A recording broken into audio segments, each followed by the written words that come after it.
nosotros entender también eh, como el proyecto completo, identificar si hace falta algún elemento y que lo pudiéramos identificar en el transcurso, y si no, para que ustedes pues lo puedan construir pues también durante el proceso, ¿no?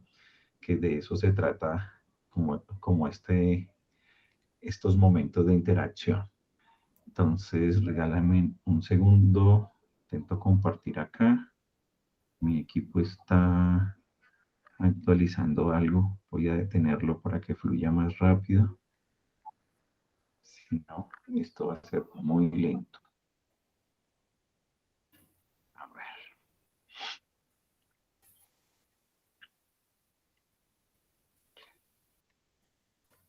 ¿Me confirman cuando ya puedan ver la presentación? Sí, señor.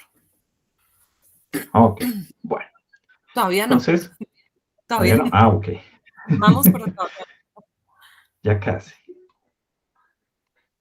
Vamos a ver, está la lentitud de este Wii.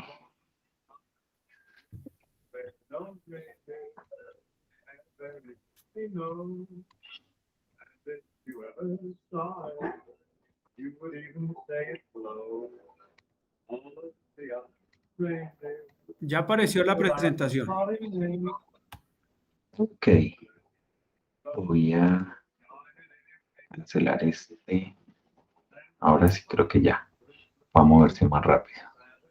Listo, bueno. Entonces, pues esto es algo muy corto que nosotros manejamos dentro de la facultad. Pues esto no se los va a mostrar, esto ya lo conocen ustedes, el organigrama y la estructura. ¿Qué es lo que nosotros hacemos? Que es la organización de un objeto virtual de aprendizaje como lo maneja la universidad o como lo tiene instituido dentro del proceso de calidad la Universidad Militar, en donde tenemos tres como diferentes estructuras, una la cual constituye un material de estudio, en el cual pues es el que se le entrega al estudiante para hacer su proceso de aprendizaje y comprensión. Otro que son los recursos educativos digitales, que son los que logran o buscan el logro de un objetivo de aprendizaje. Dentro del material de estudio pueden existir muchos recursos educativos digitales, desde videos interactivos, animaciones, interactividades, documentos, artículos, bueno, una cantidad de recursos, los cuales pues enriquecen el proceso. Y pues los famosos objetos virtuales de aprendizaje, los cuales pues son como el consolidado en donde se conjugan pues el material de estudio y los recursos educativos que tienen cierto grado de interacción con el estudiante y se componen pues con tres elementos internos que vienen a ser los contenidos como tal de la asignatura, que son esos elementos los cuales pues se pueden facilitan el aprendizaje, las actividades de aprendizaje, que es uno de los elementos que diferencian un recurso educativo o un objeto virtual de aprendizaje contra un material de estudio. Un material de estudio puede ser un libro o un PDF o un artículo, pero cuando se convierte en objeto virtual, pues se le agrega, es una actividad de aprendizaje, un elemento de autoevaluación o autoaprendizaje. Y pues elementos de contextualización, que son esos aportes que tienen los expertos temáticos, en donde explican o ponen en contexto el tema, o ponen en contexto o en ejemplificaciones el tema, para que ellos lo puedan trasladar a una situación de la vida real o a un contexto que lo rodea dentro de su entorno. Entonces ese es como el primer acercamiento que nosotros pues, queríamos hacer con ustedes, entendiendo la definición de lo que concibe como un objeto virtual de aprendizaje dentro de la Facultad de Estudios a Distancia y por los lineamientos de la universidad. Aquí vienen unos elementos de la etapa de la construcción de estos materiales de estudio o de los objetos virtuales, que es pues, la apropiación y validación del contenido programático con énfasis en la estructura temática. Entonces, en el correo que yo les enviaba, les decía que era importante que los autores tuvieran construido su contenido del programa, del contenido de la asignatura. O sea, ¿cómo es el nombre técnico que tenemos acá, Edgar? Se me fue el contenido programático, ¿sí? Y ese contenido Inge programático, se llama, así se llama, contenido programático. sí, el contenido programático. En otras partes le llaman sílabus o microcurrículo. Ujú. Sí, entonces la idea es que ese contenido programático ustedes lo tengan eh, construido y aprobado. ¿Por qué? ¿Qué sucede? Y en las experiencias en las cuales esto no es así.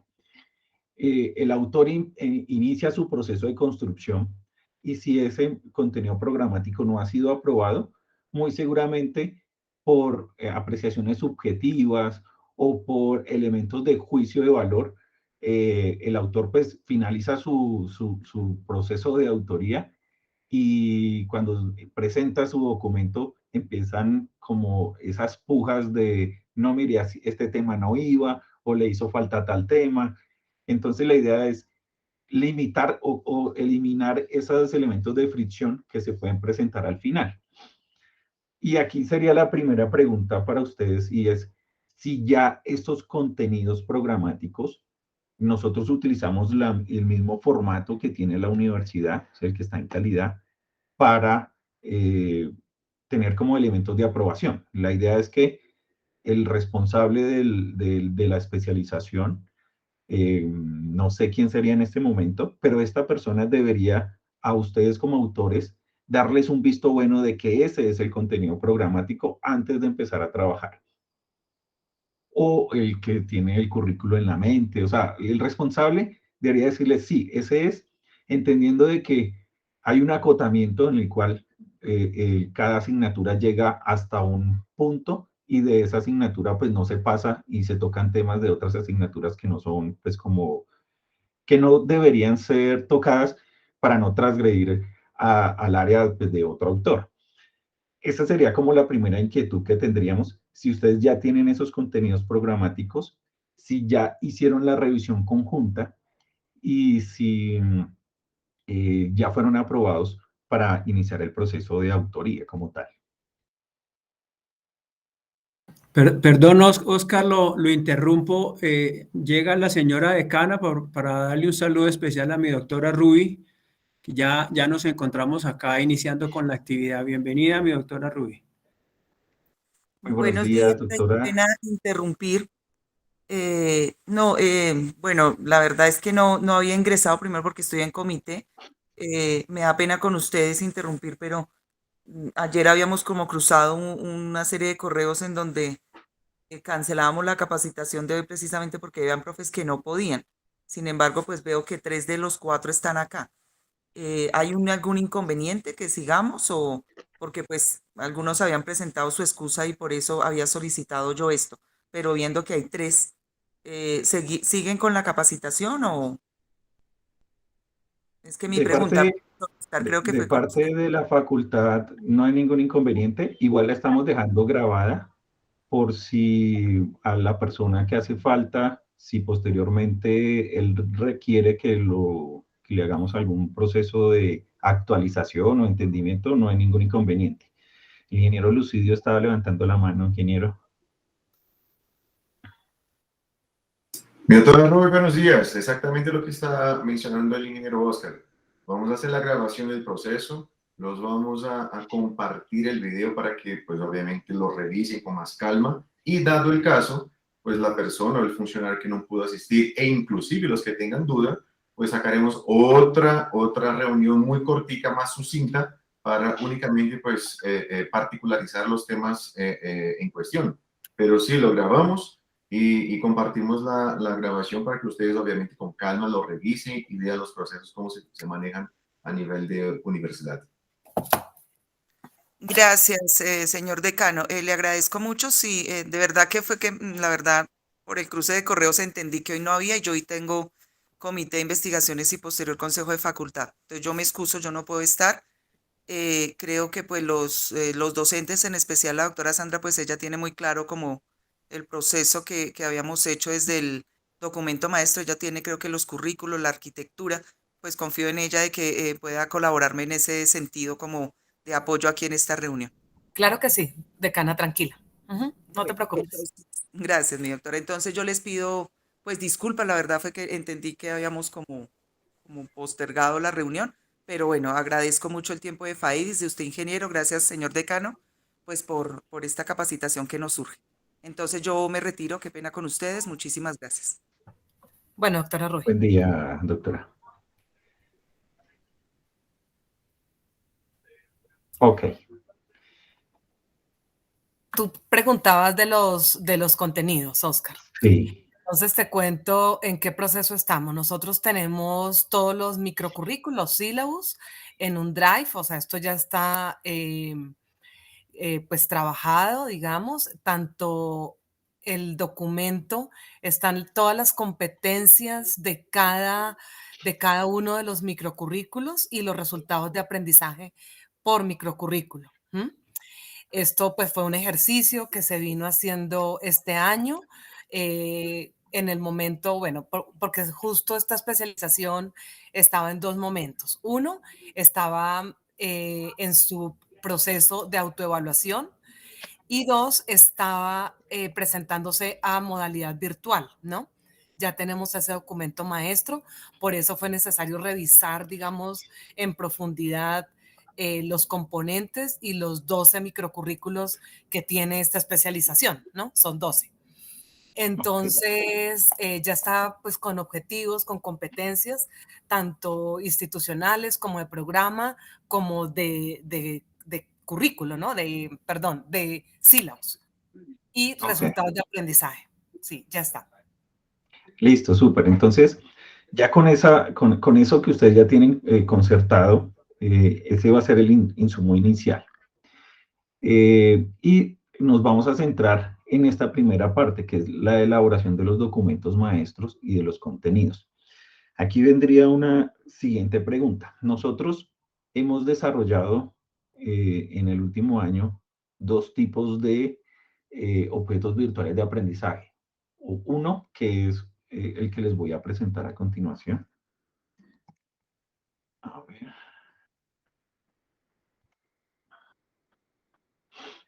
Vamos a coger cualquiera. Que es sobre HTML, es una plantilla o un desarrollo propio de la facultad en el cual no necesita ser descargado, es una plataforma que es 100% responsive, o sea, se puede utilizar en dispositivos móviles, se autoajusta. Esto es algo que es de la facultad, sobre la cual pues nosotros hacemos, o los autores escriben el primer proceso y de en adelante pues se hace la contratación de las personas que ayudan a construir pues cada uno de los elementos gráficos, videos y cada uno de estos elementos, una vez pues estén las autorías, que es como lo más importante en el proceso. En estos recursos vamos a ver diferentes elementos que salen pop-ups o hay apartes que les llevan a lecturas complementarias y pues actividades de aprendizaje, autoevaluaciones y cápsulas informativas y bueno, demás elementos que aparecen en un recurso educativo. Esta es una primera alternativa. Y la otra alternativa es la que hemos estado trabajando. Voy a intentarla buscar rápidamente. Hemos estado trabajando con los ingenieros. Inge, yo tengo una aquí a la mano el enlace, no sé si se lo comparto. Por favor, dale. Dale y con eso llego más rápido. Sí, se la voy a poner en el chat. Hacer la construcción completa del recurso dentro de una misma aula virtual a través de la herramienta Libro, que es una alternativa de producción que es mucho más, por decirlo, es más rápida que hacer el proceso de desarrollo de OVA, que interviene pues muchas otras personas, ¿no? Voy a abrirlo acá. Este enlace que me envía Edgar. Y les voy a mostrar cómo queda. Que esas son las dos como alternativas que son importantes que ustedes las vean para poder identificar. Entonces, básicamente, en esta primera, lo que uno construye es un OVA solito, o sea, es una temática una temática o una unidad del contenido independiente y se puede mover entre diferentes cursos. Y este es un contenido que se hace dentro de un aula virtual a través de un recurso que se llama Libro, que es este, y este es nuestro material de estudio, por así decirlo. Tiene los mismos componentes del OVA, lo que cambia pues es el medio en el cual se está desarrollando. Entonces, en este caso, pues la tabla de contenido aparece en este lado, a diferencia de este recurso en donde el contenido es un desplegable. Aquí navego con las flechas que me permite el recurso educativo, el libro como tal, y aparecen pues los aportes, respetamos unos temas de accesibilidad en cuanto al tamaño de letras, aquí hay unos elementos a corregir en el último curso que hicimos de accesibilidad en cuanto al manejo de los colores, a los lectores de pantalla y ese tipo de cosas. En cuanto al etiquetado, tenemos elementos de videos, los pies de video, bueno, y así sucesivamente, pues diferentes recursos que funcionan en un esquema de HTML, igual que en el otro proceso, pero pues están directamente vinculados en el aula. ¿Cuál es la diferencia? Que aunque en ambos casos el autor construye inicialmente un documento para guía, este elemento pues es de más fácil actualización por parte de los mismos docentes. En cambio este pues requiere de que una persona intervenga para hacer un proceso de actualización. Sobre todo por eso es que lo hemos hecho, hemos contemplado ambas versiones de nuestra plataforma. En el primer caso, pues les vamos a explicar eso. El proceso de autoría es el mismo, pero pues el resultado final pues difiere un poco en cuanto a la estructura. Pues este es de los últimos elementos que hicimos para la especialización en alta gerencia y para las maestrías que está construyendo la facultad. Pero funcionan muy bien en ambos sentidos. Ya depende de lo que ustedes deseen llegar al final como elementos de aprendizaje. Aquí, por ejemplo, hay una historia, una línea de tiempo contada en historia, son herramientas externas de la web 2.0 que pues, vamos trabajando, y ambos elementos se pueden vincular en cualquiera de las dos plataformas. Bueno, ese es el elemento de elaboración. Entonces la pregunta iría es, ¿ustedes se inclinarían por desarrollar recursos dentro de la plataforma en libro o desarrollar OVAs independientes por unidades? Que esa sería la inquietud como para que ustedes lo analizaran. No es necesario que nos den respuesta en este momento, lo pueden discutir y tomar una decisión. Cuéntanos, Patricia. Sandra. ¿Cómo te gusta que te digan? ¿Sandra o Patricia? Sandra, ¿Qué pena? Sandra, Patricia, pues en listo. mi casa me dicen Patricia, en el trabajo Sandra. Oscar, pues ¿ustedes qué recomiendan? Pues digamos que de cara como hacia la proyección que tienen, desde el manejo pues que ustedes hacen con la virtualidad, Sí, mira, ¿recomiendan que sean independientes o dentro de la plataforma? si ustedes tienen una alta rotación de docentes que no son de planta, que no están en el programa, yo recomendaría tener OVAs. ¿Por qué? Porque cuando tenemos docentes que no están tan comprometidos o que llegan a última hora a dictar la asignatura, muchos docentes llegan y cambian información del material de estudio y uno pierde el control. Y cuando uno pierde el control de los materiales de estudio, a ratos puede presentar problemas de plagio, problemas, aunque uno pensaría que nosotros como docentes no haríamos ese tipo de situaciones, la realidad es totalmente diferente. Suele suceder y suele darse de forma muy contundente. Entonces, si ustedes tienen una alta rotación de docentes que no van a estar tan comprometidos desde el principio, o sea que el que escribió no va a ser el mismo que dicta la asignatura y al otro semestre se va a intercambiar, yo recomendaría tener OVAs. Con eso ustedes garantizan que el autor del OVA, eso no lo van a cambiar y eso va a quedar allí instituido por la facultad.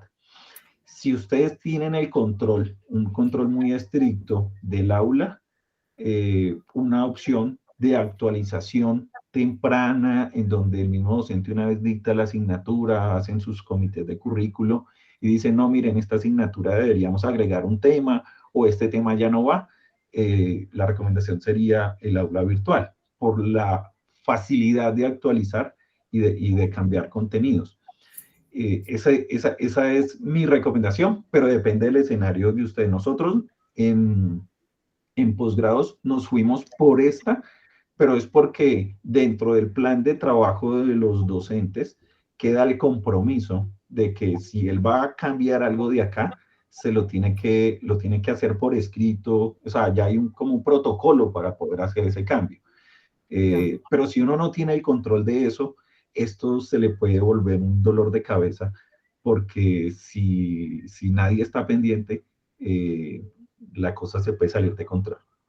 Esa sería mi recomendación, como para que ustedes lo tengan presente. En el proceso de construcción trabajamos de la misma manera en ambas plataformas. Lo único es que te voy a mostrar algo de pronto de esta aula, y es que cuando yo escribo acá, los retos de aprendizaje quedan dentro de la misma plataforma. Entonces, en el primer módulo, tú vas a ver si mi velocidad de internet me permite. Voy a quitar acá mi video para que esto funcione más rápido, a ver si eso. Si tú miras acá, este es el recurso. Tenemos material de apoyo, enlaces de interés, el glosario que se puede construir con el curso y ves unas actividades que están acá. Estas actividades están vinculadas directamente con el material de estudio.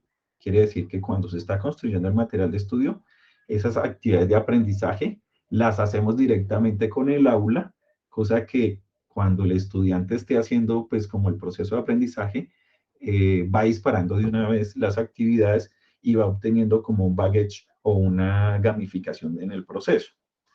En el otro caso, es un material que es independiente a las actividades de aprendizaje que tiene el curso. Entonces nosotros acá, por una rotación que tienen los programas en maestría, en especialización, que son contratados por órdenes de prestación de servicio, nosotros aseguramos que las actividades de aprendizaje que tenga que hacer el estudiante sea uniforme en todos los grupos. No que un grupo haga una actividad y otro grupo haga otra, entonces unos aprenden una cosa y otros aprenden otra, sino que aseguramos hasta allí y dejamos cierta libertad ya en las actividades de autonomía del docente para que él pues haga esas actividades pues, de manera autónoma de cómo va a evaluar a su grupo de trabajo, teniendo de que cada grupo pues tiene una forma de aprendizaje que el docente descubre en el proceso. Entonces, vinculamos aportes, el material de estudio con actividades de aprendizaje vinculadas al libro. Y dejamos estas actividades de aprendizaje ya para libertad de cátedra, en este sentido.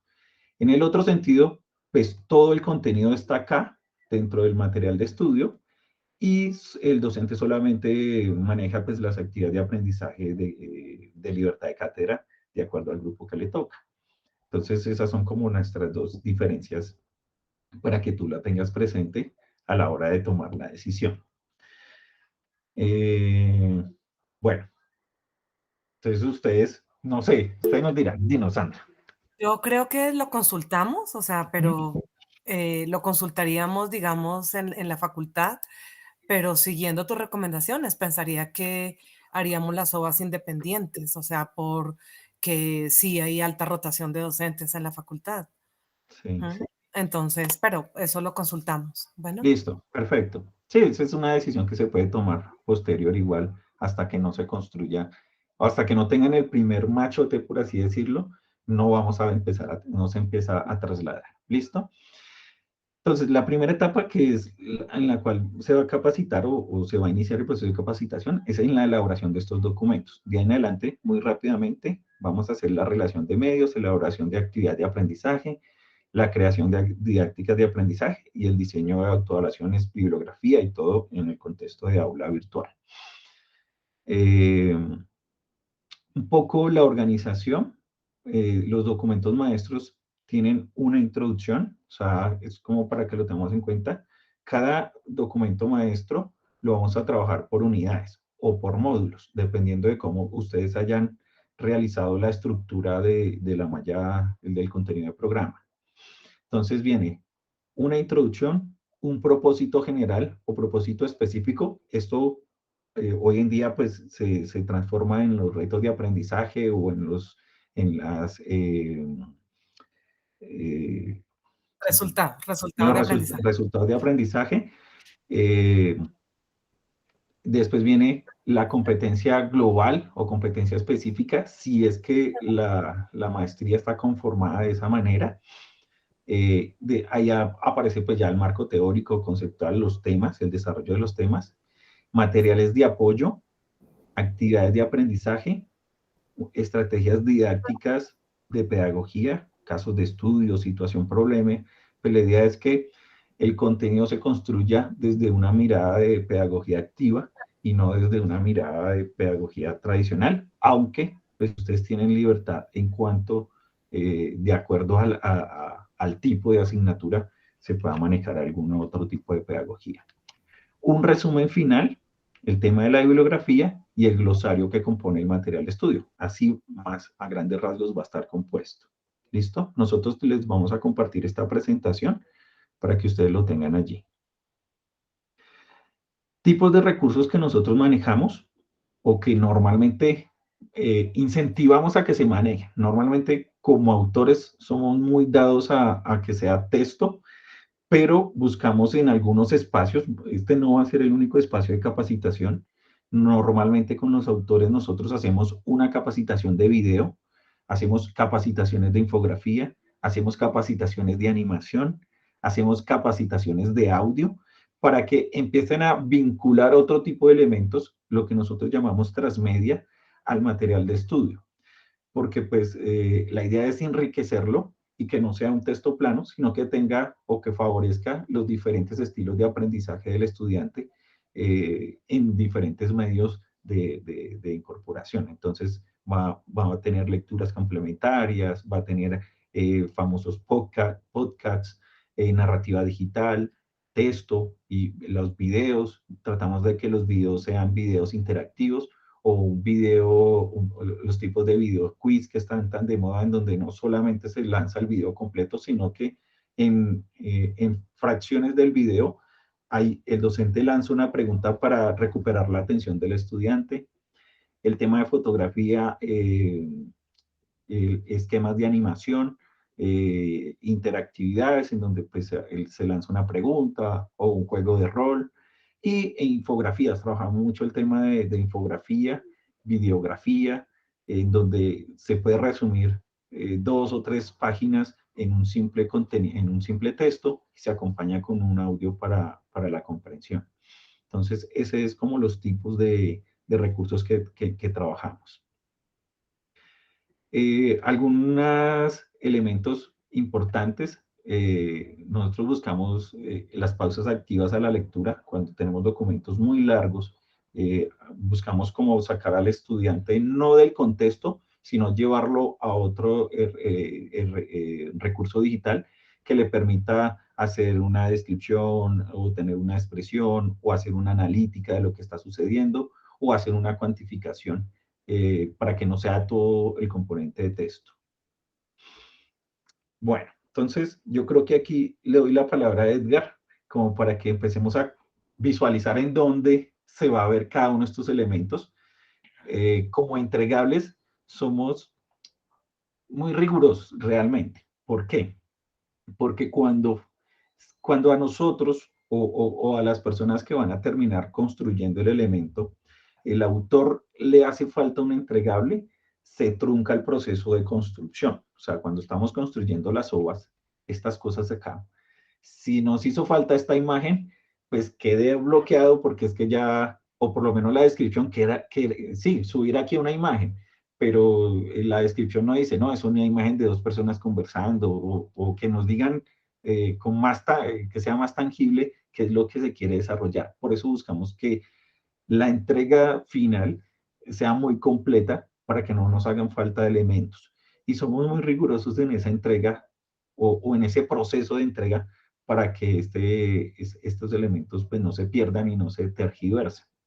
Entonces, vamos a tener una carpeta de generalidades en donde está el contenido programático y una carpeta por unidad en donde se consignan allí el mapa de temas que se hace en PowerPoint, ya les vamos a mostrar cómo es, el documento maestro, que es un documento en Word, que tiene unas particularidades en donde se van agregando como esos tips, esas cápsulas informativas, esos recursos o se dan las indicaciones de los recursos.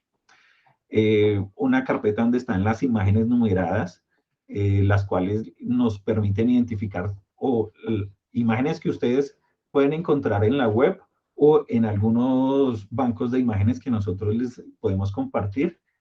Ustedes nos dicen, mire, yo puedo utilizar o recomiendo esta imagen acá, ya nosotros o el diseñador gráfico hace todo el proceso de producción con esa imagen. Los videos, entonces, si ustedes quieren desarrollar un video, pues hacemos el guión de video, buscamos el productor audiovisual para que los grabe o que haga, si no quieren salir ustedes en escena, pues para hacer el voz en off. O se hacen elementos con actores, pues para eso hay que conseguir los presupuestos y todo el tema que se requiere una vez estén las autorías. Antes de las autorías, pues es muy difícil uno poder cuantificar cuánto puede costar cada obra. Las interactividades sugeridas, las animaciones sugeridas, un elemento de autoevaluación. Cada unidad viene una autoevaluación de 10 preguntas como mínimo. Estas preguntas buscamos que sean tipo saber pro para el final del curso.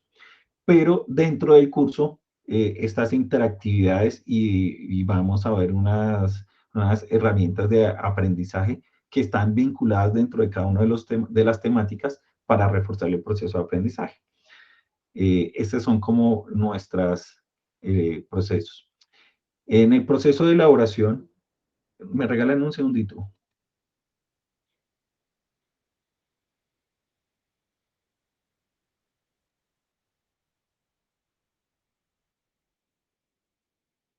Listo. Aquí en el proceso de producción, yo les preguntaba o les escribía en el correo que les envié y era, y disculpen que me vaya tan rápidamente por acá. Ese es, se me fue, voy hacia atrás, perdón. Acá. Entonces, ustedes están acá como autores, ¿cierto? Y estos autores pues están direccionados o rinden cuentas al director de programa o al líder de la maestría, ¿listo? Entonces, sí es importante que ustedes tengan en cuenta de que esta persona pues es la que tiene como la batuta del proceso para que uno no se cruce en temas con otras personas. Yo les preguntaba, y te pregunto a Sandra, si tú vas a ser el asesor pedagógico del proceso de construcción de las autorías. O tú vas a ser Pues autora también, no sé. yo voy a ser autora. Según lo que me dijo la decana, voy a tener 2 que son pedagógicos, que es el de el microcurrículo de pedagogía y el de currículo. Ok, sí, pues yo como vi la lista, yo dije, bueno, ¿será que ella va a ser la asesora pedagógica o va a ser la autoría de pedagogía? Entonces sí tenía la confusión. Entonces, hay que hacer un trabajo con la decana para que le digas, porque hay que buscar recursos para este asesor pedagógico. Nosotros tenemos nuestro asesor pedagógico, pero está full en tiempo, ¿sí? En este momento estamos haciendo 3 maestrías, una especialización y estamos volviendo a reconstruir ingeniería civil y contaduría. Entonces, sería inhumano decirle a esta persona que está aquí, el ingeniero Edgar, mire, además de eso, coja la especialización en educación. O sea, sería y creo que no quedaría bien porque necesita alguien que esté muy centrado en el proceso, en el proyecto. Entonces, hay que buscar recursos para este asesor pedagógico. ¿Listo? Y lo otro que les preguntaba es si ustedes tenían un par disciplinar. ¿Por qué? Porque buscamos este par disciplinar. Es como cuando uno escribe un artículo que lo envía a pares para que le diga si el artículo si está bien, si no se salió a otros temas, si lo que está diciendo es verdad, porque nosotros no tenemos pues el universo completo de lo que se está construyendo. Y ese par disciplinar nosotros lo buscamos que inicie con las autorías. ¿Por qué? Porque aunque ustedes ya tienen una malla curricular definida, la idea es que el par disciplinar esté de acuerdo con esa malla y no llegue al final y diga, no, mire, es que ese tema no es el que está de moda o eso ya lo están tocando en otro lado, sino que desde el principio estén alineados, aunque este par al final es el que va a dar el aval de completitud de la temática y es el que va a dar el aval de manejo de referencias correcto, es importante que ustedes lo puedan contener. Si no, tienen que designar a alguien para que pues, pueda ejercer esa labor como de contrapeso.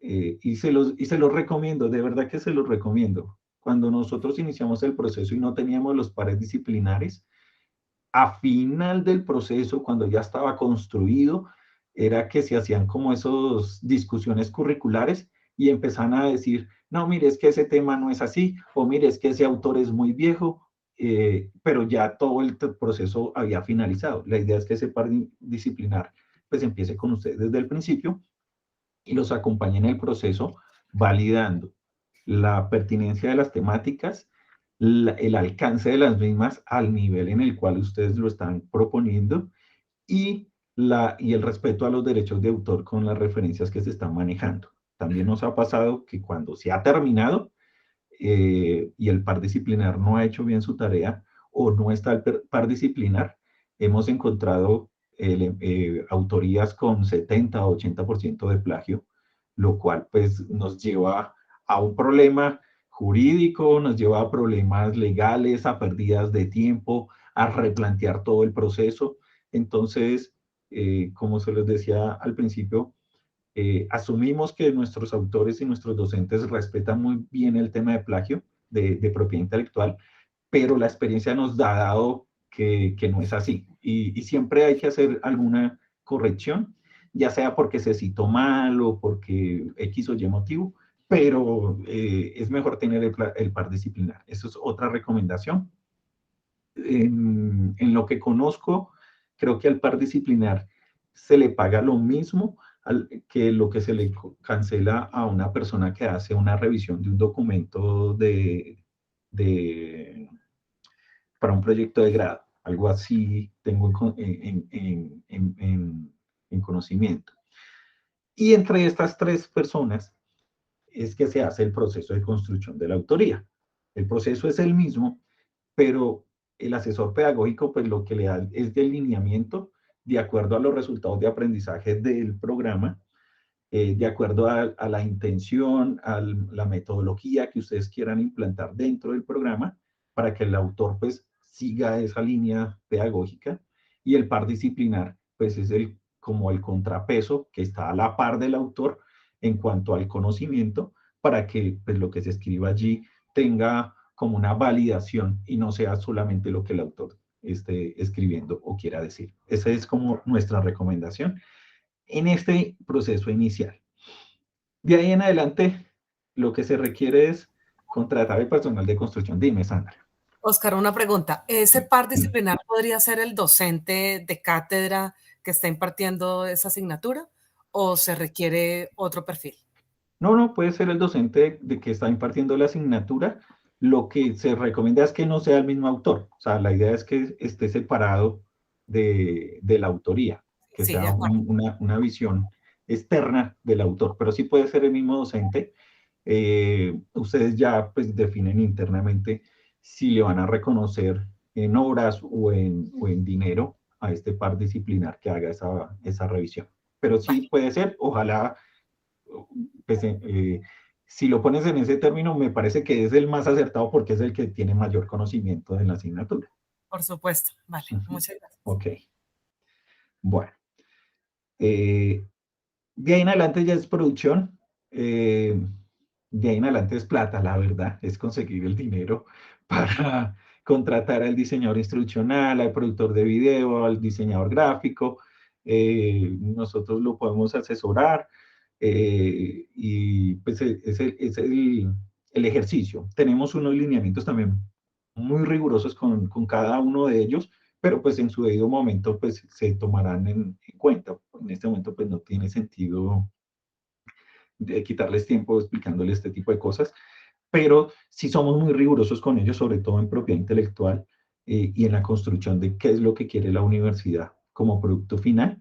Al final hay un control de calidad que se hace, es una persona también externa que revisa que todo lo que produjo, que todo lo que propuso el autor se cumpla en la construcción del contenido. Y se le entrega al autor para que dé él el último visto bueno de todo lo que fue la construcción del contenido. Entonces, ese es un elemento final y ahí termina el proceso. De ahí en adelante, pues ya es la publicación y el soporte en aula virtual del proceso, que pues es algo que tendrán que contemplar a futuro. Es simplemente coger el aula virtual o la plataforma en la cual se va a impartir la asignatura, subir los contenidos y elaborar un proceso de soporte y mantenimiento de las OVAs, porque pues ellas en última, en algún momento van a dejar de ser vigentes y tienen que tener un ciclo de reproducción y actualización. Eso es básicamente, y aquí para allá son estadísticas, eso no nos interesa en este momento. Edgar, entonces, son todos tuyos, tienes la voz. Voy a dejar de presentar. Muchas gracias, Inge.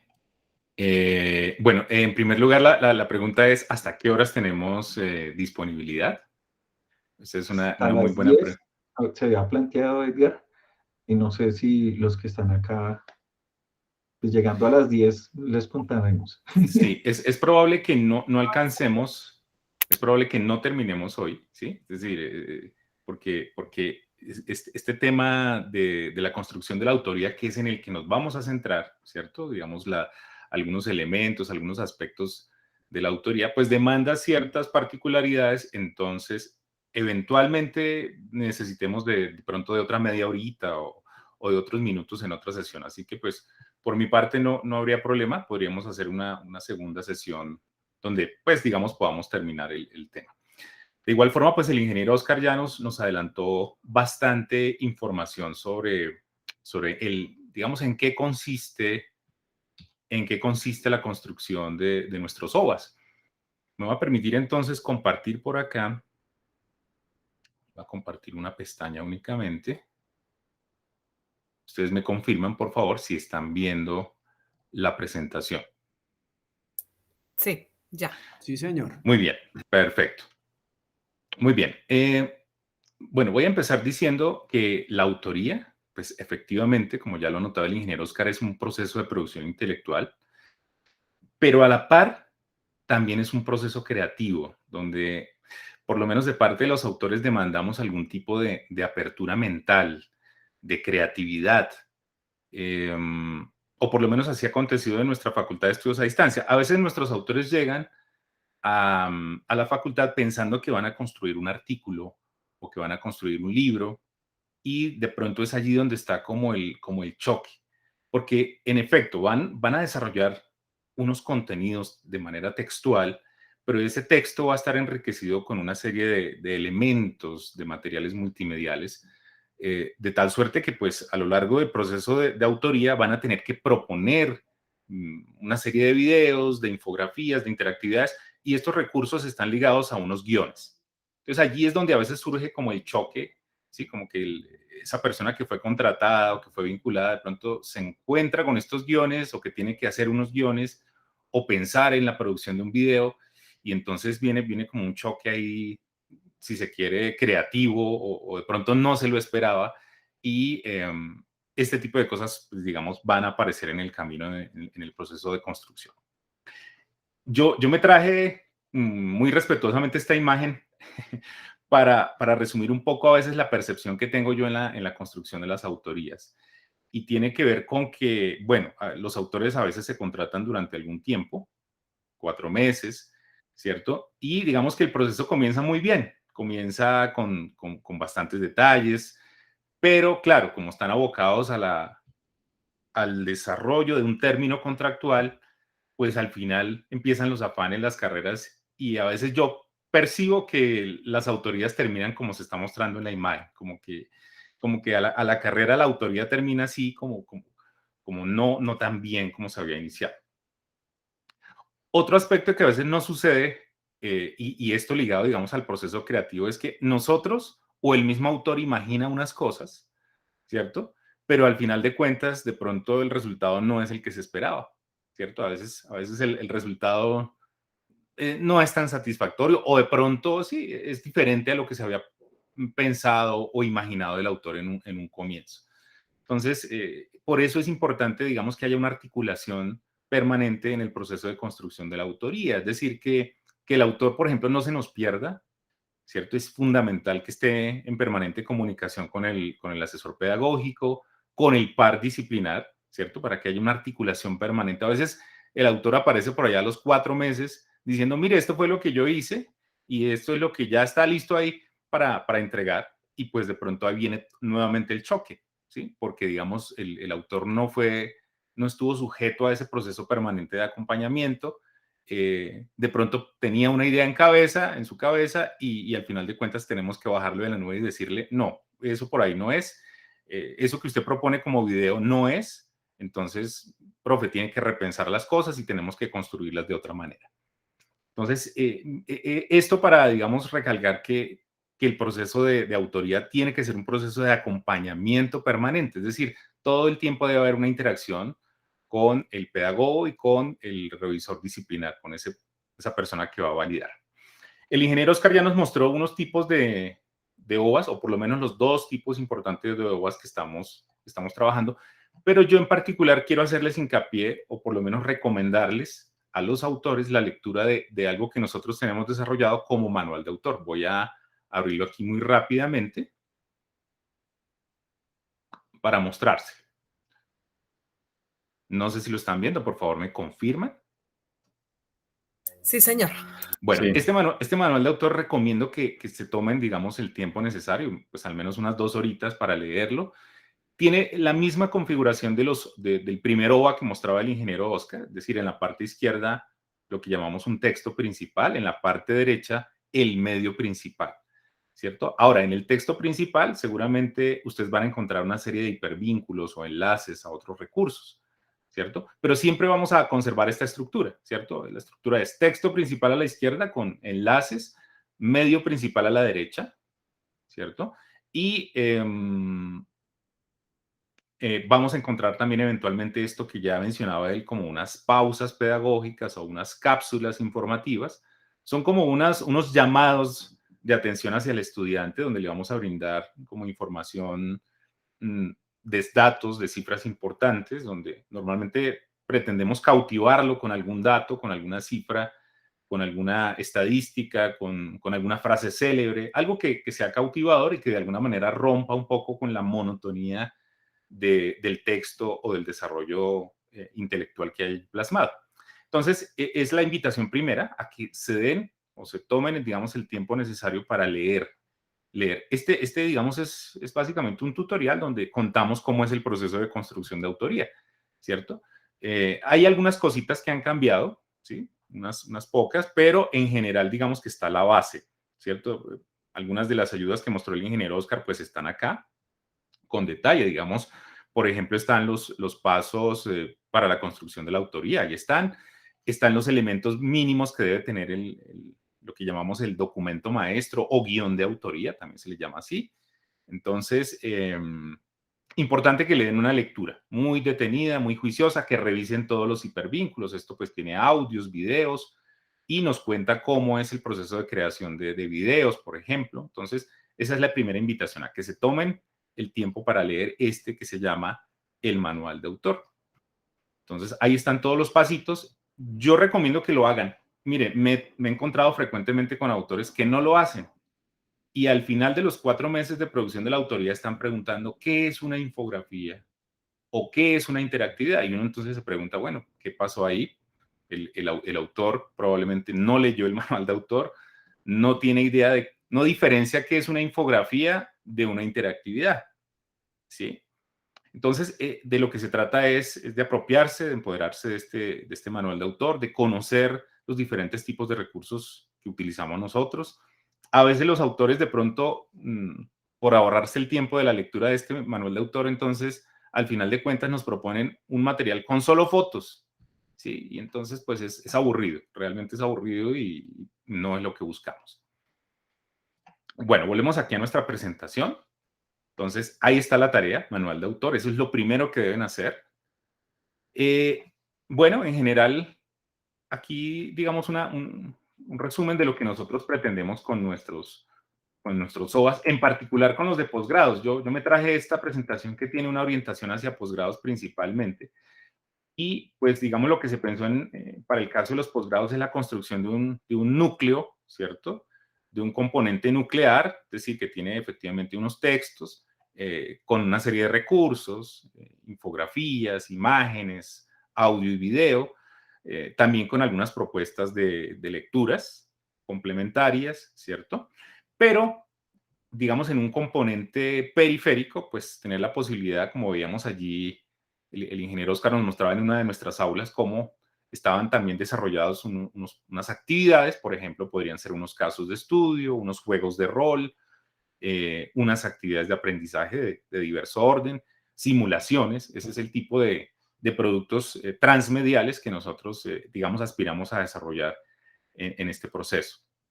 Entonces, digamos que es eso, no solamente un texto, ¿cierto? No solamente un carreto, como le digo yo a los autores, no solo la carreta, la teoría, que es muy importante, que es fundamental, pero digamos que alrededor de ese texto hay una propuesta de medios, una propuesta de mediaciones que enriquezcan ese material y que lo hagan verdaderamente atractivo para los estudiantes. Hace poco hacíamos una reflexión sobre la convergencia de medios y la educomunicación, y uno de los autores importantes en esta materia decía que la universidad llevaba más o menos 1000 años y la escuela, el colegio, como lo conocemos, unos 300 años, y a lo largo de este periodo, pues digamos que la educación estaba fundamentada en la monomedialidad del texto escrito. Entonces, todavía digamos que la academia gira en torno a la producción textual, pero digamos que en plena transmedia a esto hay que darle algún otro tipo de tratamiento, porque los estudiantes son otro tipo de usuarios, ¿cierto? Básicamente son estudiantes que ya en este enfoque transmedial también son prosumidores, es decir, no solamente consumen lo que nosotros les damos, sino que también son capaces de producir infografías, son capaces de producir audios. Entonces, la idea es que haya algún tipo de interacción y que haya, digamos, una apuesta un poco más atractiva para estos nuevos usuarios que hay en la era de la transmedia.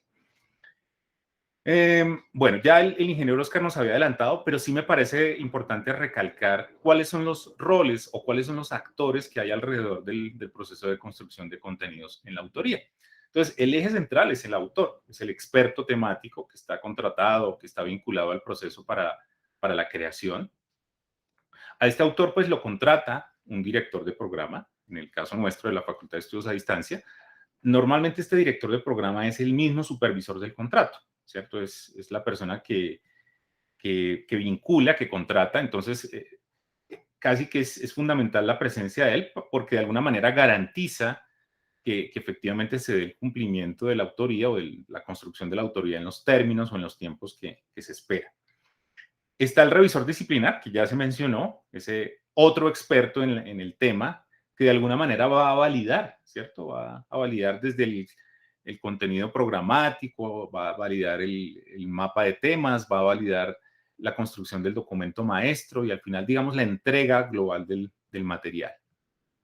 Y está el revisor pedagógico, que es la persona que de alguna manera va a asegurar que todo se haga bajo la metodología y bajo las didácticas y digamos, las propuestas pedagógicas que son propias en este caso de la universidad, ¿cierto? En el caso nuestro de FAEDIS, pues propias de la Facultad de Estudios a Distancia. Al final, si el tiempo nos lo permite, pues podemos compartirles algo por lo menos de los lineamientos pedagógicos nuestros. Entonces, sí es importante asegurar o validar que la construcción de este material, digamos, que esté en sintonía o en línea con las pretensiones del estudiante virtual y a distancia. Yo supongo que en el caso de la Facultad de Humanidades, pues la apuesta será seguramente hacia un proceso híbrido, ¿cierto? Hacia tener un material que sea de apoyo. No sé si en esta parte estoy diciendo lo correcto, o si alguien quiere hacerme una acotación al respecto, o si esto también va a ser virtual 100%.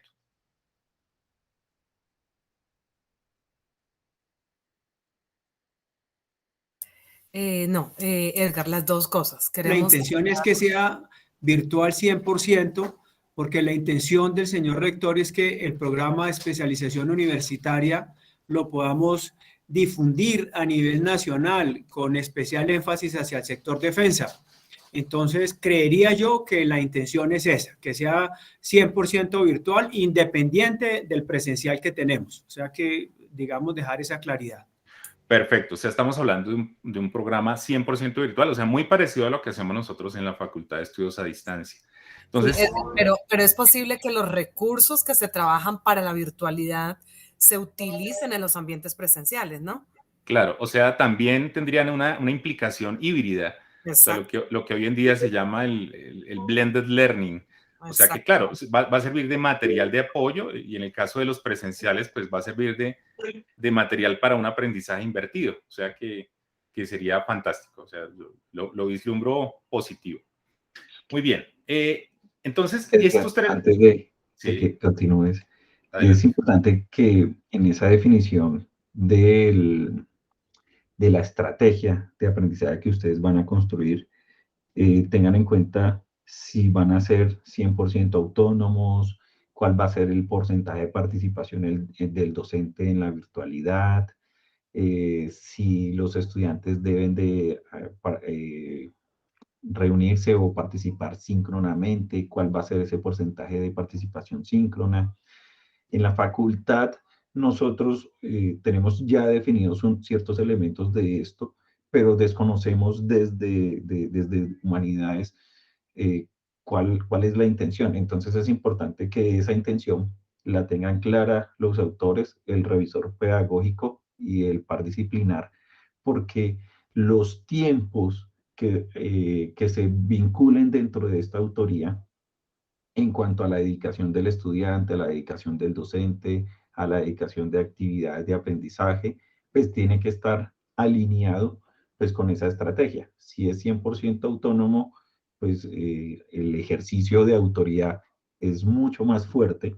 Si es un 70-30, si es 50-50, o sea, es importante que ustedes lo puedan definir y expresar y que todos lo tengan claro para que el proceso pues sea eficiente. Si no, pueden escribir algo que cuando lo vayan a aplicar no se les pueda facilitar. Esa es como mi recomendación.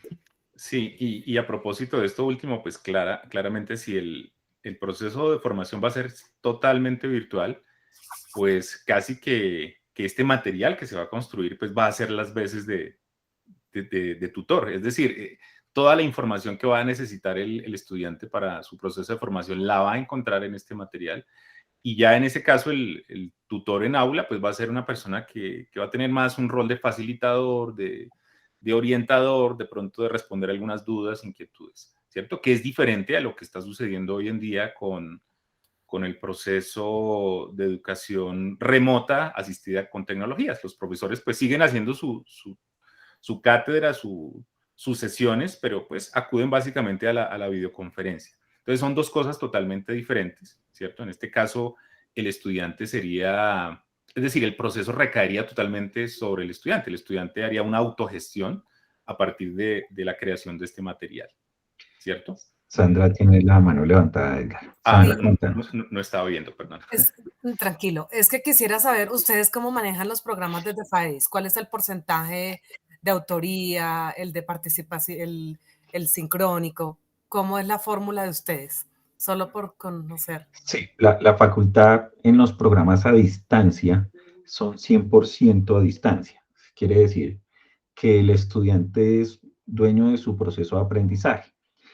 Y tenemos espacios o momentos de tutoría, los cuales se dan por cada asignatura. Una vez a la semana se hace una tutoría por parte del docente en la cual se clarifican dudas o se hacen actividades de aprendizaje para reforzar las temáticas que se deberían haber estudiado durante la semana. Y allí estamos utilizando mucho el tema de pedagogía activa, en donde básicamente se centran en un flip classroom, en donde el estudiante tiene todo el contenido, pero en la sesión sincrónica se explota ese contenido, se resuelven dudas, se hacen actividades de aprendizaje, utilizamos plataformas como Miro, como Mural, para sacarlos a ellos y acercarlos.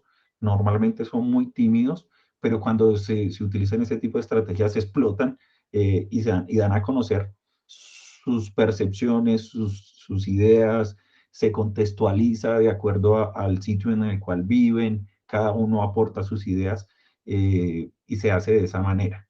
Entonces, se lleva de una manera muy autónoma. Las sesiones síncronas no son obligatorias para los estudiantes. El estudiante puede asistir o no asistir. En otros procesos, por ejemplo, en los virtuales, las sesiones síncronas son obligatorias y si no asiste, tienes una falla. Entonces, tienes que tener en cuenta como esos procesos. Acá, si el estudiante no va, pero es obligación ver la grabación. Entonces, pues la mayoría de nuestros estudiantes asisten, pero tenemos en cuenta de que si el estudiante, tenemos muchos estudiantes que trabajan o que los envían de comisión y es imposible que asistan a una sesión síncrona, pero posteriormente pueden visualizar el video. Para nosotros como facultad, sí es obligatorio dejar las grabaciones en aula. Primero, pues como evidencia de que sí hizo su tarea como docente y segundo, pues porque es el material que le ayuda al estudiante a explotar ese conocimiento. Pero en cierta medida, pues la información es la que está contenida en los materiales de estudio. Ya, muchas gracias, Oscar. O sea, como 90% autónomo, 10%, digamos, sincrónico, pero no obligatorio. O sea, sí, por eso hablas del 100% autónomo, Sí, ¿no? Ujú, sí, sí, ya. sí. Hay asignaturas, por ejemplo, en ingeniería que tienen laboratorios. Allí los laboratorios son obligatorios, ahí ya no hay Ujú, 100% autónomos, ahí tienen que asistir a ajá, laboratorios. Y tienen, lo que sí manejamos es un porcentaje de aprendizaje autónomo, pero hay un porcentaje de actividades acompañadas con el docente. Entonces, ajá, cuando hablamos de la libertad de cátedra, el docente pone una actividad, pero es una actividad que debe ser acompañada por el docente, una tarea, un ejercicio, un caso de estudio o algo así. Y en algunos casos se da pues las famosas preguntas de selección múltiple que hemos intentado irle reduciendo, que no sea el centro de la evaluación, pero sí todavía se contempla como un proceso evaluativo también. sí, claro, porque además la pregunta evaluaría conocimiento, ¿no? Y si estamos hablando de competencia, ¿dónde queda la habilidad y la destreza, pues, para valorarla? Sí, ¿Mm? sí, sí. Sí, o sea, no se quita del todo. Personalmente yo trabajo mucho caso de estudio, Caso, mucho tipo laboratorio, claro. pero siempre en cada corte o en cada sesión hago un test de recordación, de aprendizaje. En algunos casos no tiene evaluación, pero Mm, cada corte tiene una valoración de ese proceso en chévere, recordación. chévere. Gracias. Con gusto. Bueno, retomamos entonces. Les estaba diciendo entonces que estos 13 actores son fundamentales, tienen que estar articulados, que el autor no trabaje solo, o sea, que no espere todos los 4 meses y al final, pues, le pase al revisor disciplinario, al pedagógico y pues se le diga que de pronto no es tan coherente o tan consistente. Entonces, que sea una interacción permanente. Una vez está listo ese material, esa autoría, ¿cierto? Que consiste en un documento maestro, así le llamamos nosotros, pronto no confundir con el término documento maestro que se utiliza en los procesos de registro calificado, ¿sí? Pero este documento maestro también es el guión de autoría con todos esos complementarios, con todos esos recursos o medios. Eso va a dar a un segundo actor que se llama el diseñador instruccional. Esta persona es muy importante dentro del proceso de construcción de contenidos. En parte, el papel del revisor pedagógico aquí es ser como garante, de alguna manera, de que la información y todos los contenidos, pues digamos, los puedan comprender el resto de los elementos o de los actores que hay en esa línea de producción, ¿cierto? O sea, porque a veces el autor piensa que trabaja para sí mismo y en realidad el autor está creando los contenidos para que un grupo interdisciplinario de profesionales pues le puedan meter la mano y puedan, digamos, realizar el procesamiento de la información y la construcción del material. Entonces, ese material, esa autoría y ese documento maestro y complementarios, pues llegan a este señor o a esta señora que se llama diseñador instruccional, y este diseñador instruccional cumple con 3 tareas importantes o fundamentales. La primera es que va a hacer corrección de estilo, ¿sí? Digamos que pese a que seguramente nuestros autores son personas que han tenido la experiencia en la creación académica de materiales, de artículos, de fragmentos de libros, etcétera, pues siempre van a pasar por este filtro, que es la corrección de estilo de una persona que tiene experiencia en este campo.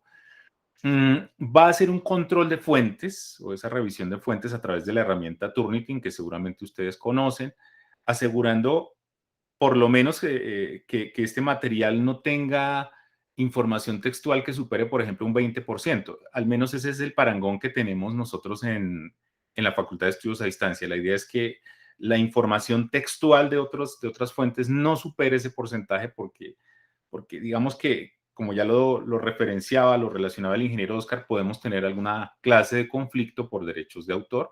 Entonces, la idea es que la creación de estos materiales sea realmente un aporte del autor, ¿cierto? Que sea un material que tenga la funcionalidad de ilustrar o que tenga una orientación instruccional.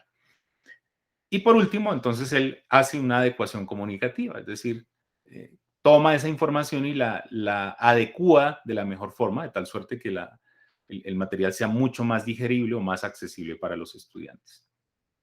Después, el diseñador instruccional entonces entra en contacto con todo el equipo interdisciplinario de la dirección académica y da, digamos, algunas instrucciones para que pues se lleve a cabo el diseño gráfico, es decir, se construyan, por ejemplo, las infografías, se hagan las locuciones, se haga toda la producción audiovisual de videos y se construyan, por ejemplo, las interactividades y al final se haga lo que nosotros llamamos la integración multimedia, junto a un proceso de revisión de calidad que también ya de alguna manera mostraba el ingeniero Oscar. Entonces, importante que el autor comprenda que no es solo, ¿cierto? Entonces, que el material que está construyendo tiene que ser comprensible por todos los actores que hacen parte del proceso, que efectivamente tiene que hacer uso de esos formatos que están prediseñados, que hay, digamos, un proceso metodológico y que debe realizarlo. Mire, al final de 4 meses o de 3 meses, nos hemos encontrado con que el autor ha construido el material donde ha querido y como ha querido. Y esa no es la idea. La idea es que haga uso de todos los materiales, de todos los guiones que nosotros disponemos para ese particular. Muy bien. Simplemente contarles que hacemos uso de unas aulas virtuales. Nosotros, creo que alguien levantó la mano. Sí, el general Juan Carlos Rico. General Rico, adelante.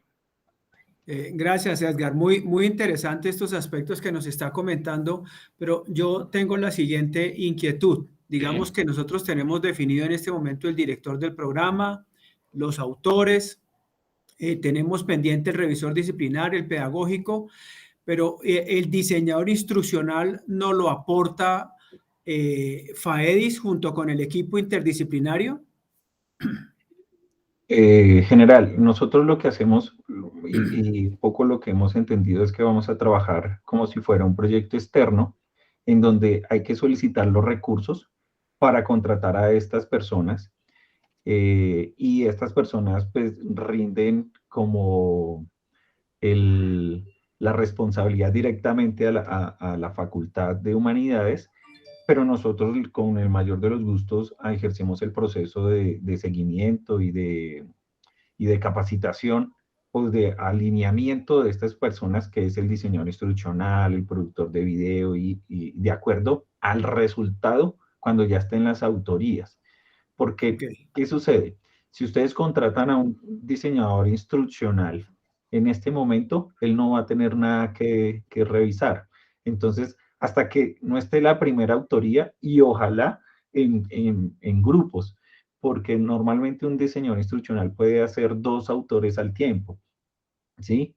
Y si se contrata uno para cada uno, pues el proceso va a salir mucho más costoso. Entonces lo que busca es como masificar, y esto les permite pues reducir costos, y que esta persona pues se centre con ustedes 100% para que lo haga de la manera de la manera más rápida posible.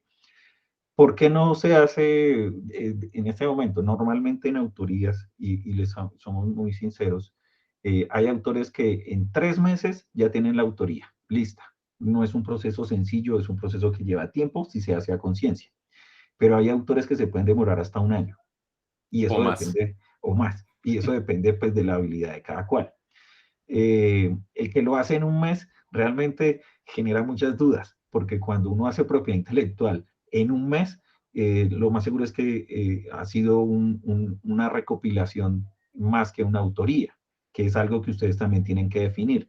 ¿Hasta qué porcentaje de referencias válidas le van a aceptar al autor para que se lo digan desde el principio? Entonces, nosotros podemos decirle, no, mire, en referencias, usted puede tener hasta el 20 o 30% de referencias bien referenciadas, pero el otro 70-80%, pues es su autoría, es su conocimiento el que se debe estar plasmando. Depende de algunas áreas, por ejemplo, en las áreas jurídicas, pues las referencias aumentan porque pues casi todo se refiere a una sentencia o una ley, pero pues en otras áreas pues va más al área a la experticia del autor. Eso tienen que definirlo. Eh, para que cuando el par disciplinar lo encuentre, le diga, no, mire, es que usted aquí referenció el 80% y solamente el 20% es autoría. Entonces, ¿cuál fue la labor del autor? Si estamos hablando de autores. Si se está construyendo una compilación, es otro tema. Las compilaciones tienen un problema, y es que usted tiene que pedir muchos permisos. Entonces, si compila de libros de McGraw-Hill, pues tiene que ir a que McGraw-Hill le dé los permisos para que usted pueda publicar y socializar esa información. Entonces, es como el manejo que se le debe dar allí general. Muchas gracias, Oscar. Perfecto, me queda muy claro, muy amable. Con gusto. Bueno, continuamos. Les estaba diciendo que para garantizar un poco la trazabilidad y garantizar que quede, digamos, la evidencia del proceso de construcción de la autoría, pues la costumbre es generar unas aulas virtuales, unas aulas de autores, donde nuestros autores pues van subiendo la información. Allí van a encontrar también pues información para la construcción, es decir, unas guías o unas orientaciones para el material. Van a encontrar todo digamos, todos los instructivos, y también van a encontrar los formatos que necesita el autor para la construcción de la autoría. Ahorita les voy a mostrar muy rápidamente un ejemplo de una aula nuestra. Aquí, pues básicamente es una imagen de cualquier aula. Esta es de por allá del año 2017, pero en general siempre vamos a procurar que los autores utilicen un aula de autores y allí suban por cada unidad o por cada módulo la información. Aquí, por ejemplo, vemos un ejemplo del tipo de formatos que van a encontrar. Entonces, van a encontrar, por ejemplo, el formato de contenido programático, el formato de mapa de temas, ahorita hablamos de él, el formato del documento maestro, el formato de autoevaluaciones, el formato de guión de video, el de animaciones, y así sucesivamente. Y también algunos instructivos o tutoriales que están escritos y que pueden ser de orientación para el proceso de construcción de la autoría. Entonces, voy a mostrarles aquí muy rápidamente un ejemplo del aula. Esta que tenemos acá es el aula, actualmente la que utilizamos, por ejemplo, para posgrados. Entonces, para cada una de las asignaturas se crearon, digamos, unos modulitos, Y si ustedes notan, pues de manera transversal aquí está el material de estudio, que es el manual de autor, el que ya veíamos anteriormente. Aquí unos ejemplos para la construcción de guiones de video, ¿cierto? Aquí están, por ejemplo, las ayudas que utilizamos en la capacitación inicial. Todo ese material está ahí de manera transversal para que todos accedan a él. Y ya para cada una de las materias, pues el autor va a disponer de unos espacios aquí por cada unidad. Entonces, por cada unidad va a tener la forma de subir el mapa de temas, el documento maestro, el guión de video, los complementarios, es decir, todos los accesorios o los anexos con los que va a enriquecer ese documento maestro. Y así para cada unidad, ¿cierto? Entonces, hacemos uso de un aula para que nuestro autor vaya subiendo y tanto el revisor disciplinar como el revisor pedagógico, como el supervisor del contrato, es decir, la persona que está liderando el proceso, pues conozca que efectivamente se están haciendo los avances en la creación del material. Bueno, volvemos a nuestra presentación y contarles eso. Entonces, tenemos un aula o disponemos de un aula para ese propósito. Muy bien, aquí entonces otro ejemplo de por cada unidad lo que debe subir el autor, el mapa de temas, documento maestro, guión, autoevaluación, ¿sí? Ustedes ya determinan, por ejemplo, en la facultad, el doctor Eduardo Padilla y Claudia Cuervo, que son las personas que están liderando la especialización, dijeron, no, mire, no nos interesa que se incluyan las autoevaluaciones, precisamente por lo que se comentaba anteriormente, porque cada vez estamos abandonando un poco la idea de que las preguntas de selección múltiple sean, digamos que un medio para la evaluación. Es decir, realmente los test o los quizzes realmente privilegian más la memoria y pues cada día se van dejando un poco de lado. Sin embargo, pues todavía en algunos frentes, pues la autoevaluación a través de esas preguntas de selección pues tiene alguna relevancia, así que de hecho puede ser una forma de entrenar a los estudiantes para la prueba Saber Pro, en el caso de pregrado. Así que al menos en pregrado la autoevaluación, digamos que tiene alguna relevancia todavía. Ahorita hablamos de esa por si ustedes consideran que todavía es importante pensar en la construcción o en el diseño de preguntas en este sentido. Muy bien, ya el ingeniero Oscar había mencionado las etapas, sin embargo, pues de pronto poder hacer hincapié en algunos aspectos. Aquí, por ejemplo, tenemos el primer paso, que es ese.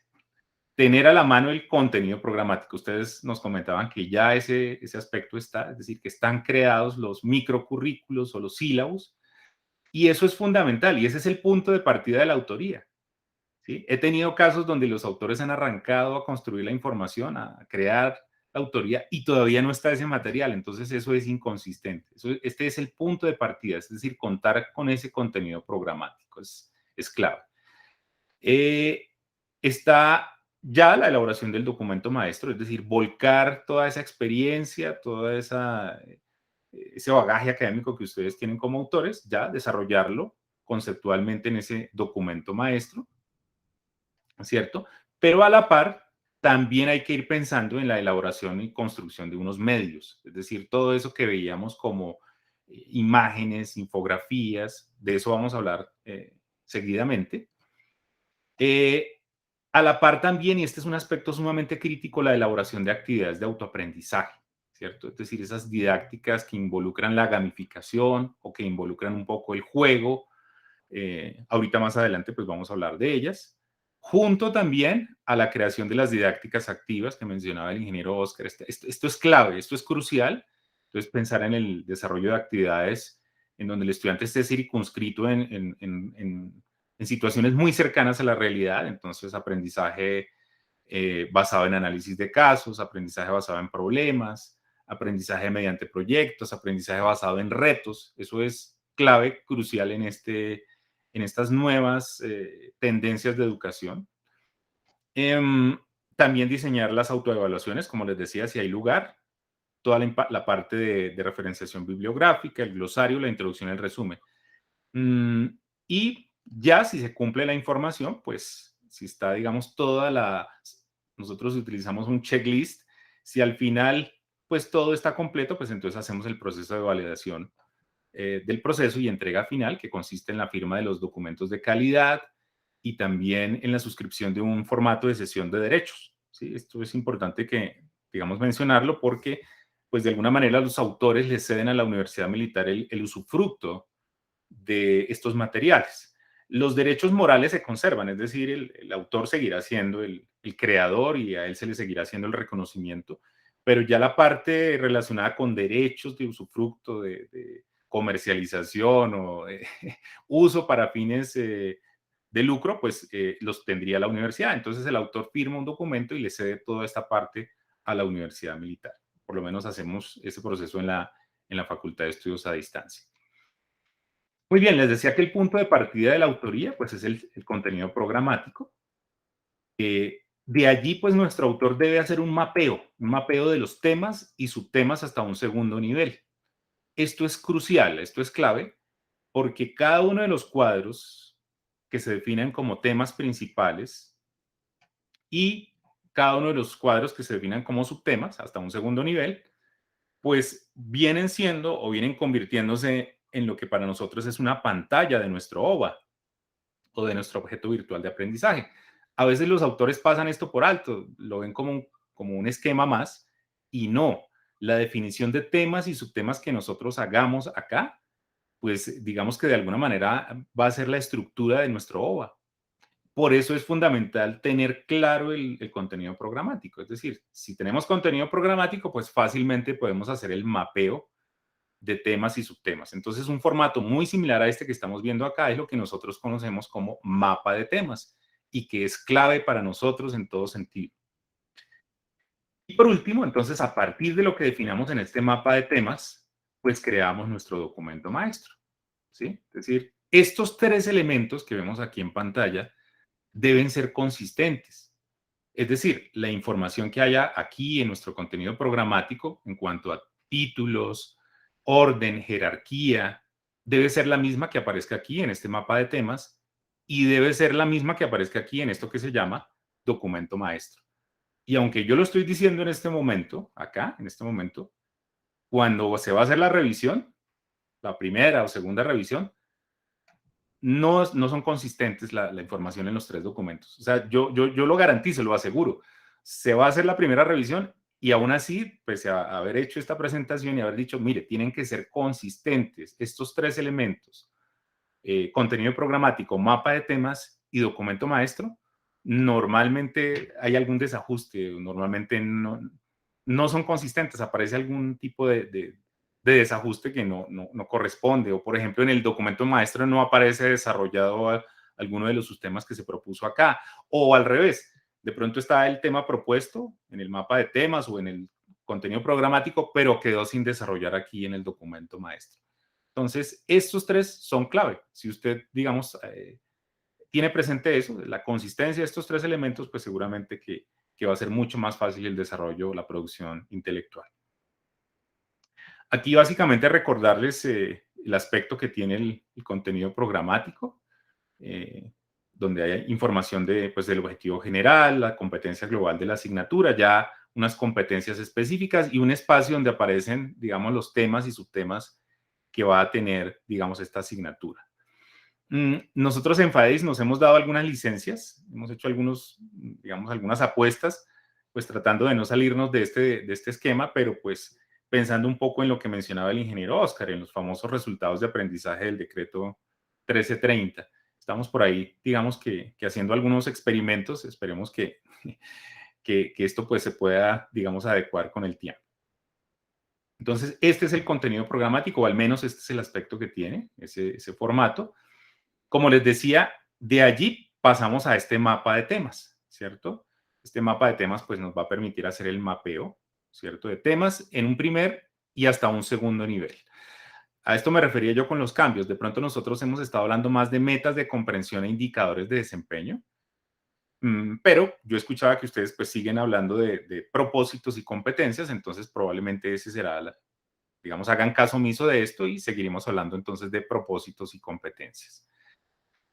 Este es el esquema del mapa de temas. Aquí un ejemplo, ¿cierto? Un ejemplo de una asignatura cualquiera de los temas y subtemas que deberían definirse. Si se dan cuenta, pues aquí una recomendación es que en lo posible pues haya por lo menos mínimo 3 temas principales, es decir, mínimo 3 cuadritos de color naranja.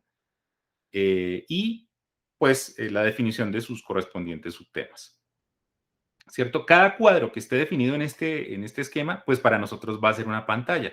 Entonces, si por ejemplo nosotros hablamos aquí de un resumen o hablamos, por ejemplo, de unos propósitos y competencias, pues eso va a corresponder a una pantalla, ¿sí? Lo que esté definido acá va a ser una pantalla para nosotros. Entonces, es clave, es fundamental que esto quede muy bien esbozado y ese va a ser nuestro punto de partida. Cuando nosotros hablamos de una pantalla, el ingeniero Oscar de alguna manera les mostraba en primera instancia el primer tipo de OVA en HTML. Veíamos entonces que sí, este es el esquema, a la izquierda un texto principal y a la derecha un medio principal, ¿cierto? Y es importante que eso se tenga siempre en mente porque a veces se pierde un poco el horizonte, ¿cierto? La idea es que cada cuadro de estos tenga un desarrollo, ¿sí? Entonces, conceptualización tiene unos temas que aquí, unos subtemas que son definición de base de datos, objetivo de una base de datos y sistema de base de datos. ¿Qué sucede? Que a veces los autores van directamente a crear los contenidos para definición, objetivo y sistemas, pero olvidan crear la información para este cuadro que se llama conceptualización. Entonces, no crean, no desarrollan contenido. Entonces, siempre tener en cuenta o entender que cada cuadro en este mapa de temas es una pantalla. O sea, que cada cuadrito, cada cajón naranja y azul en este cuadro, pues debe tener su respectivo desarrollo. Entonces, a veces pasa que no desarrollan el tema principal. Y cuando hablamos de desarrollar el tema principal o estamos hablando de una pantalla como esta, donde pues vamos a encontrar, por ejemplo, un texto principal, este que está aquí en el panel izquierdo. Nosotros esperamos que tenga al menos unos 1500 caracteres, ¿cierto? 1500 caracteres. Esa es una extensión que hemos encontrado óptima para ese propósito. En nuestro texto principal, pues, si lo notan aquí como ejemplo, en texto de color azul, normalmente tenemos unos hipervínculos a otros recursos como imágenes, como interactividades, animaciones, a otros videos. Ahorita sobre los videos, pues vamos a hacer una mención bien especial a otros documentos o a documentación o a otros textos. Y también tenemos nuestro medio principal. En los OVAs que están hechos en HTML, como medio principal solamente podemos incluir imágenes o video. Por razones técnicas, solamente hemos podido acomodar estos dos tipos de recursos, imagen o video. En los OVAs que están desarrollados en el recurso libro directamente en las aulas de Moodle, sí podemos incluir como medio principal, por ejemplo, interactividades, ¿cierto? Entonces sí es posible incluir interactividades.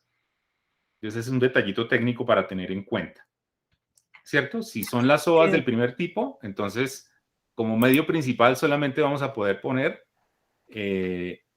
imágenes o video. Si son las del segundo tipo en Moodle, entonces también podríamos incluir interactividades. Creo que hay una pregunta adelante. Sí, Edgar, ¿cuál es la razón por la que dentro de las OVAs independientes no puede incluirse más interactividad? Son razones muy técnicas de programación, de integración, digamos, del modelo que tenemos implementado. Es básicamente programación. Vale, gracias. Ok. Pero Edgar, cuéntale que las interactividades no se colocan como medio de pantalla, pero sí se colocan aquí donde está el punto 4, que ahí se puede agregar como una interactividad y despliega como una pantalla emergente. Sí, por supuesto. Digamos aquí, digamos, donde aparece el puntico 2 o el punto 4, podemos tener, claro, allí sí podemos enlazar interactividades. Fíjense que aquí hay lo que ya mencionamos como esas pausas pedagógicas o cápsulas informativas. Entonces aquí también podemos poner, por ejemplo, hipervínculos a otros recursos, ¿cierto? Vemos aquí, por ejemplo, en el puntico 5 podemos también enlazar actividades, materiales de apoyo, ampliaciones temáticas, ¿cierto? Y termino y le doy paso a la pregunta que creo que hay una. Por aquí debajo del medio principal también podemos enlazar, por ejemplo, la autoevaluación o podemos poner, por ejemplo, un audio, ¿cierto? Ese tipo de cosas ya dependen un poco de la manera en que se adecue el material, en la que el diseñador instruccional lleve a cabo la acomodación o la adecuación de la información. Adelante con la pregunta. Bueno, yo tal vez esté relacionada, la respuesta la puedan dar de manera conjunta Sandra y Edgar. Veo que en temas, por ejemplo, nos recomiendan que haya 3 temas. Vi en uno de los ejemplos que tal vez hay 5 unidades. Esto daría 15 temas. Y dentro de cada tema hay posibilidad más o menos de 2 a 3 subtemas. Es decir, esas 15, esos 15 cuadritos se convierten en un total que podría ser de 30 o de 45 pequeños contenidos. No, No, es mucho. Es mucho. Normalmente estamos hablando de un promedio de 15 pantallas, ¿sí? Más o menos. Aquí yo no sé cuántas hay. Aquí hay 3, 5, 9 y 4, 13, más los anexos, digamos que haya otras 3 pantallas, entonces serían como 16. Eso es más o menos la generalidad. Ese es digamos, como el proceso. Cuando tenemos, digamos que una asignatura con más de 20, eso ya no es tan recomendable desde el punto de vista pedagógico, si se Ok, pero entendí que por ejemplo, este gráfico nos muestra la estructura de una unidad. Sí, señor. Y en esta unidad hay 13 de estas pantallas. Solo correcto. En una unidad hay 13. Sí. Si yo tengo 3 unidades, con esta cantidad, yo no voy a tener 13, yo voy a tener 39. Sí, sí, así es. Sí, correcto. Y 39 unidades de contenido para un curso. No, pero no hay que confundir. Digamos, nosotros aquí yo estoy normalmente presentando una unidad, ¿cierto? De tres que son las unidades que normalmente nosotros manejamos. ¿Por qué tres unidades? Casi siempre hablamos de 3 unidades, o sea, hablo de esta bolita de color naranja, porque cada una de ellas va con cada uno de los cortes académicos de nuestros programas de estudio. Entonces, estamos hablando de una unidad por cada corte académico, ¿cierto? Okay. Cuando hablamos de estos cajoncitos naranja o azul, estoy hablando de temas, ¿sí? Temas, un tema, a ver, no sé si por aquí pueda tener un ejemplo. Entonces, para que no se alarme, porque pues normalmente un tema se desarrolla en una pantalla. Si me permites, Edgar, yo comparto aquí algo que de pronto puede ayudar. Adelante. Pero Alejandro, eso sí es claro que lo deben de definir ustedes como desde la parte disciplinar de la extensión, porque pues igual no va a ser lo mismo la intensidad y la profundidad de contenido en pregrado que en una maestría o en una especialización. Eso se difiere allí. Aquí, por ejemplo, te voy a mostrar, esta es la especialización en alta gerencia. Y aquí que se llama control estratégico de gestión tiene 4 unidades, ¿sí? Esta unidad 1 se construye, voy a abrirla acá, con un cuadrito de los que estaba mostrando Edgar allí. Entonces, y ese cuadrito se despliega acá. Tiene una introducción, un objetivo, conceptos de control y tiene 1, 2, 3, 4, 5, 7 temas, resumen y bibliografía. Y si tú lo miras acá, pues son los mismos que vamos a visualizar hasta aquí. ¿Listo? Pero claro, como tú bien lo dices, si tienes 4 unidades, pues vas a tener 4 elementos de estos. ¿Sí? Por ejemplo, en dirección estratégica empresariales, ya este es un elemento que tiene hasta 6 unidades. Y lo que tú dices es cierto, si tienes un contenido que se va a desplegar en muchos más subtemas, entonces aquí hay 10, y si tengo 6 unidades, pues estoy hablando de 60 pantallas como tales. Quiere decir que cada pantallita de estas va a manejar una temática o en una pantalla o en 2 pantallas, porque en algunos casos toca llevarlo a 2 pantallas, se van a trabajar una misma temática subdividida en 2 subtemas y así sucesivamente. Pero esa definición la tienen que dar ustedes de qué tan extenso va a ser la construcción de esos contenidos. Nosotros buscamos que por tema se pueda consolidar en una pantalla y que las ampliaciones se puedan llevar a hipervínculos para que se puedan complementar los subtemas con hipervínculos, cosa de que el estudiante no tenga que moverse de pantalla para poder completar el tema. Eso es lo que nosotros buscamos, pero en ciertas asignaturas pues eso no se logra tan fácilmente, sino que requiere de una pantalla adicional para que pueda hacerse de manera pues fácil, ¿no? Pero por ejemplo en este tiene 10 por unidad, lo cual quiere decir que si son 6 unidades va a tener 60 pantallas. Esa es la analogía que tú estás haciendo, depende de la asignatura y depende del lineamiento que ustedes le otorgan. En las últimas, que es lo que está diciendo Edgar, mira, vienen 3 unidades, ¿cierto? Y cada unidad, por ejemplo esta de liderazgo, tiene un contenido de, a ver que cargue aquí un segundo, de 8, incluyendo resumen, introducción, o sea, estamos hablando de 1, 2, 3, 4, 5, 6, máximo. Y de estos 6, hay algunos que son temas principales y otros que son subtemas. ¿Qué es lo que quiere decir Edgar, cierto? Sí, sí, señor. Normalmente los subtemas son, o sea, digamos, hasta un segundo nivel, ¿no? Para que la navegación no se vuelva una cosa compleja y el estudiante se pierda ya en la maraña. Entonces, hasta un segundo nivel.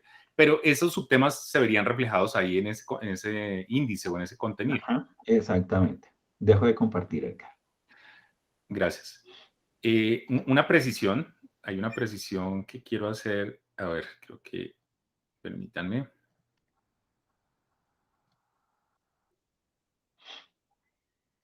Sí, porque aquí a veces viene la pregunta o viene la duda. Yo hice mención de este texto principal. Este texto principal, pues nosotros recomendamos que al menos sea de 1500 caracteres. Entonces, a veces los autores toman esto al pie de la letra y entonces se dedican a crear contenidos de 1500 caracteres y no hay tal.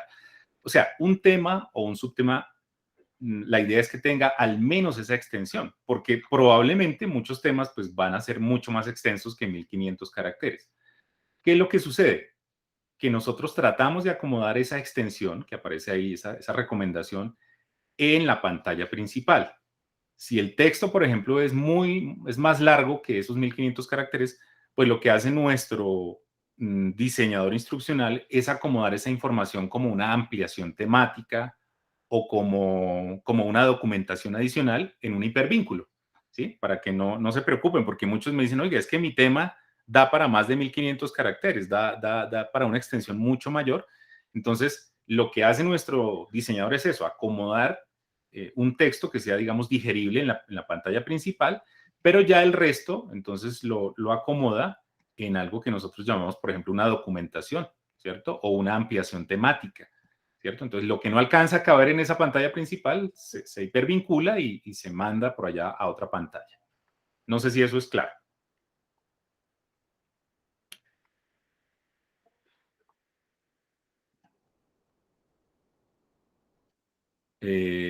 Parece que sí es claro. Bueno, ya veíamos. Sí, Edgar, gracias. adelante. No, no, pues es que tengo que retirarme porque a las 10 tengo un compromiso. Sí. Entonces, como esta sesión estaba prevista hasta las 9:50, pues quería excusarme ya y Bueno, estar pendiente creo pues, que para la siguiente. si quieren, dejamos acá, si te sí. parece, Edgar, y buscamos un espacio en el cual puedan estar todos otra vez, como para poder avanzar y respetar pues también los tiempos que ustedes tienen para esta Sí. sesión, ¿no? Yo esta semana tengo disponibilidad. Si quieren, esta misma semana podemos hacer algún ejercicio. ¿Hoy qué es? Hoy es miércoles. Bueno, mañana si quisieran podría. Yo podría mañana, no sé. Yo creo que también, permítame, miro, no sé, Alejandro, cómo está para mañana. Mañana temprano, sí, yo, qué pena decir asuntos personales, es el cumpleaños de mi padre, entonces ya desde el mediodía tenemos unos motivos de 80 años. Valiosísimos, muy importantes, Sí. Alejandro, súper importantes. Sí es. Pero si es esta misma hora, más o menos 8, está muy bien por mí. Muchas gracias. Sí, yo voy a tener un examen médico ocupacional de la universidad a las 7 de la mañana, o sea que estaré aquí de regreso máximo a las 8, entonces podría, digamos, a partir de esa hora sin problema mañana. Sí. Ok. Perfecto. Entonces, yo sí mañana tengo un compromiso, precisamente en el campus, pero Edgar, si tú la puedes organizar, y Edgar pues continuaría con la capacitación, y por mí no hay inconveniente. y sería que tú la agendaras para que pudieras manejar la grabación y posteriormente la compartimos con cada uno de ellos. Perfecto, perfecto. Yo pues incluyo a los mismos invitados de la reunión que, pues, creo que los presentes, ¿no? Creo que la extendemos a los presentes y... Sí, de pronto se agregaría Irene. Voy a escribirle a Irene Sofía para que se agregara al equipo y somos los aquí presentes más Irene, pensaría yo, de pronto la decana o algo, no sé. Sí, señor. Perfecto, perfecto. Y digamos que sí, uno quisiera ir de pronto un poco más rápido, pero no, es que hay algunos detalles que ya marcan la experiencia y entonces yo prefiero parar y decir, mire, no hagan esto o hagamos esto mejor. Mejor. Entonces, por eso de pronto ir un poquito despacio. Ya mañana, digamos, finalmente no hemos entrado en materia, ¿no? Sí, no hemos entrado en materia, pero estos antecedentes son fundamentales, son claves. ¿Podrían compartir esta grabación de hoy para que mañana Irene, que se vincule, pues ya esté al día con esto? Claro. Sí. Lo que trabajamos hoy. Apenas la compartimos, con gusto. Muchas gracias. Bueno, qué pena retirarme, los dejo, feliz día, entonces quedo pendiente de la reunión de mañana. Bueno, gracias Sandra, un abrazo, feliz un abrazo día. para todos, feliz día. Muchos éxitos. Hasta luego. Gracias, chao. Bueno, listo, muchas gracias Oscar, Edgar, muy amables. Ingeniero Lucidio, muchas gracias, súper interesante. Para mí todo es nuevo, por lo tanto maravilloso y súper interesante. Entonces, pues, muchísimas gracias, muy amables y Dios mediante, entonces nos veríamos mañana tipo que 8:30 de la mañana, ¿o qué? Sí, yo pensaría que 8:30 está bien. Sí. Ok. 8:30 de la mañana, entonces yo le comunico ahorita a las otras personas y bueno, encantado de saludarlos. Alejandro, muchas gracias por su participación, me encanta saludarlo y entonces Dios mediante nos veremos mañana.